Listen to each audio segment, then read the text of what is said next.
मराठा आरक्षणाच्या मागणीसाठी मनोज जरांगे पाटील पुन्हा एकदा उपोषणाला बसलेत।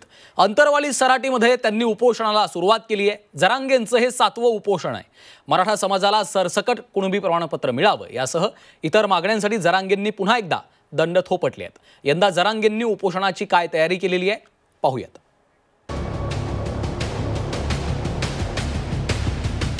मराठा आरक्षणासाठी केलेल्या उपोषणामुळेच नावारूपाला आलेले मनोज जरांगे पाटील पुन्हा उपोषणाला बसलेत। सरकार स्थापनेनंतर जरांगे पुन्हा मैदानात उतरलेत। सरकारनं लवकरात लवकर आरक्षण द्यावं यासाठी प्रजासत्ताक दिनाच्या पूर्वसंध्येला आपली उपोषणाची तलवार जरांगेंनी टोकदार केली। आजपासून ते पुन्हा मराठा समाजासाठी उपोषण करतायत। मराठ्यांशी ते बेमानी करणार नाही, ते आरक्षण मराठ्यांना देणार। आता सगळं चित्र क्लिअर होईल, त्यामुळे मी काही बोलत नाही त्यामुळे। सगळं चित्र क्लिअर होईल। सरकारला, मुख्यमंत्री फडणवीसांना मराठे मोठे होऊ देवा वाटतेत की नाहीत हे आता उघड पाडणार आहे।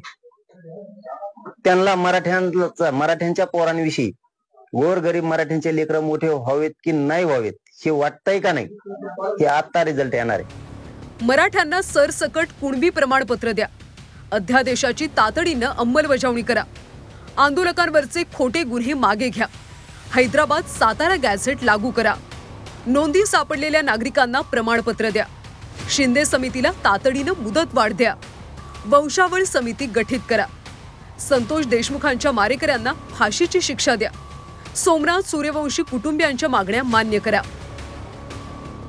जरांगे पाटलांच्या आंदोलनाकडे सरकार कसं पाहतं तो सरकारचा विषय, मात्र वारंवार आंदोलन करून सोडणं हे आंदोलनाचं नुकसान असल्याचं विजय वडेट्टीवार यांनी म्हटलंय। हे बघा, जरांगे पाटलांच्या आंदोलनाकडे सरकार कशा पद्धतीनं निपटवतंय बघतंय तो सरकारचा विषय आहे। अलीकडे जे आम्ही महाराष्ट्रातील चित्र बघतो आहे, आता काही आंदोलनाला धार काही दिसत नाही पूर्वीसारखी, आणि वारंवार आंदोलन करून अर्धवट सोडणं म्हणजे समाजाचं नुकसानही आहे।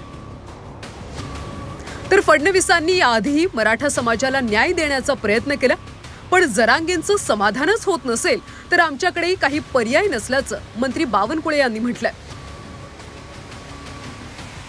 सरकार या महाराष्ट्रात कधीच आलं नाही।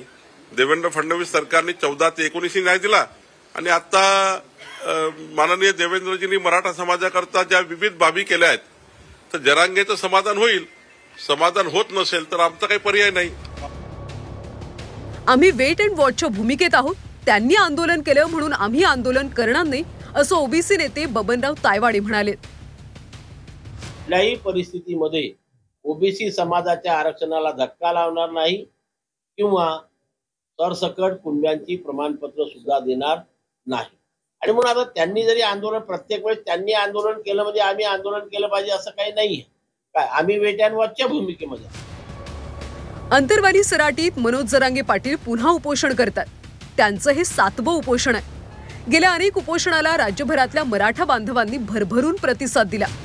त्यानंतर मात्र जरांगेंचा फोकस आरक्षण मिळवण्यापेक्षा राजकीय अधिक होत असल्याचे अनेक आरोप झाले।